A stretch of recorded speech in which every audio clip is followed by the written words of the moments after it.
خودم نزدیک 20 و چند سالی هست که اونور آب زندگی میکنم. کدوم کشور؟ من بیشتر اسپانیا و آلمان هستم، ولی هیچ وقت وطنم رو فراموش نکردم.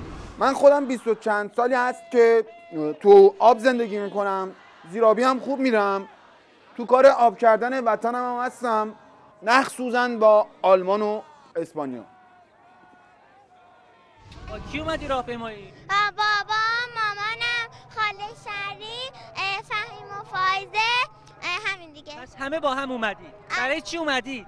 برای اینکه امروز روز 22 بهمن.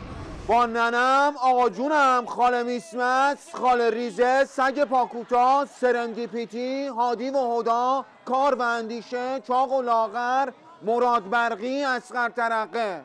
برای چی اومدی؟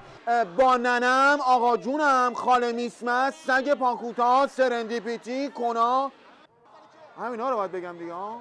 یا چیز دیگه هم هست بگیم که ما بگیم. من به عنوان نسل سوم انقلاب اعلام میکنم که مثل همون نسل اول انقلاب پرشور، محکم و استوار ایستادیم و از ارزش‌ها و آرمان‌های بلند نظام و انقلاب اسلامی خودمون کوتاه نمیایم.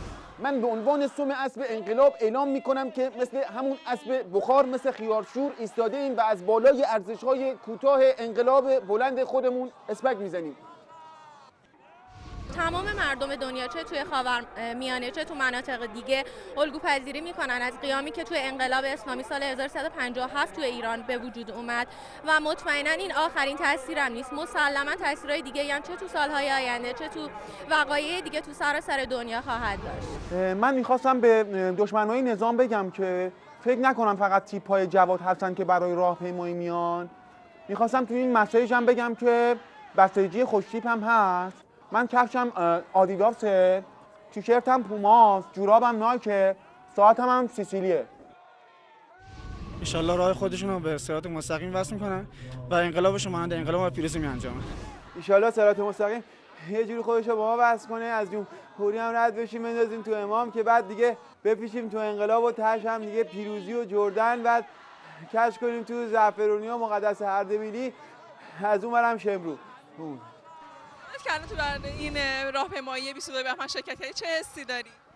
حس خیلی خوبی دارم. حس میکنم که باید باز هم راه پدر مادرای گذشته رو باید ادامه بدیم و مشتی بر دهان آمریکا برسیم. من هر بار که توی این راهپیمایی شرکت میکنم با مشت میکوبم توی دهن پدر مادرای گذشتم و راه آمریکا رو ادامه میدم. خیلی هستن که علیه این رژیم جفستیزی میکنن و ما همچنان دشمنان زیادی داریم. با اونها باید چگونه رفتار کنیم؟ با اونا نمیفهمن این کارا رو میکنن. با اونا؟ کدوما؟